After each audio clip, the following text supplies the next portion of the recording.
อ๋อมาเล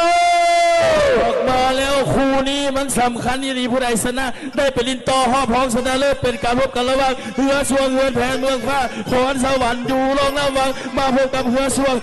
วงบริษัทน้ำเพชรเจริญทรัพย์อยู่รองน้ำฟังว่าใครจะได้เข้าไปพบกับเหือสวงแฟมิลี่เจดีบีเขาต้องติดตามประกาศจะเป็นตอนนี้เหือสวงเหือนแผนเมืองฟ้ากับเหือสวงน้ำเพชรเจริญทรัพย์หัวเหือคู่ขี้สูสีกันเลยคุณประรบกบรับน้ำมาอันตรายระบายแมนไม่พี่น้องมองไปสวยสมสวยเสียงนะใครจะไปต่อใครจะพอสำนึกอยู่ต้องบอกไปในน้ำเบ็ดเจริญทรัพย์ลงน้ำบางหัวใบน้ำเปิดระเบิดเปิดจะมาโซนในน้ำเรือเดินเมืองฟ้าพรสะบัดป่าลุ่มจันให้อยู่ลงน้ำบางตัวนี้หัวเรือยังสะบัดเตะเสมอกันต้องบอกไปได้ใครจะอยู่ใครจะไปอย่างอีกประมาณ100 เมตรจะเข้าเส้นชัยแต่เบิ่งดีๆตอนนี้เหือสวงน้ำเพชรเจริญทรัพย์ตีแห้งแสงหนีจากเหือสวงเหือนแพ้เมืองฟ้าพรสวรรค์ว่าจะดีตลอดปลอดภัยหรือว่า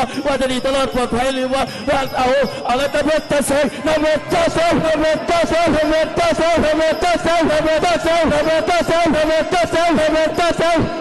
เส้นชัย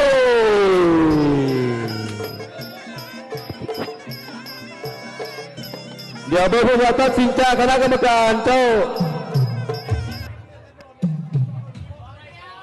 กรรมการตัดสินให้เฮือสวง